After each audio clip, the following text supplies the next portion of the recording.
Армияда жүріп мүгедек боп қалған Ербаян Мұхтардың ісіне қатысты ұлттық ұлан бас қолбасшысының орынбасары пікір білдірді. Генерал-майор Қайрат Үмбетов жауынгердің әскерде жүріп комаға түскеніне ұрып соғу себеп болды деп айту әлі ерте екенін мәлімдеді. Солдат на самом деле в 2 часа ночи 15 минут проснулся, прошел в туалет.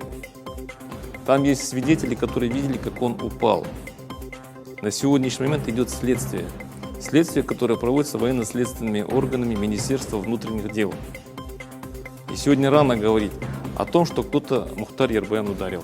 Естеріңізге салайық, былтыр желтоқсан айында Алматыдағы 55-71 әскери бөлімнің ұлттық гвардиясында борышын өтеп жүрген Ербаян Мұхтар комаға түскен болатын. Әскери бөлімдегілер оның әжетханада құлап басын плиткаға соғып алғанын айтып, бұл оқиғаны жазатайым жағдай деп түсіндірген. Алайда туыстары бұған сенбейді, қазір ата-анасы Ербаянды шетелге емге кетуге қамданып жатыр.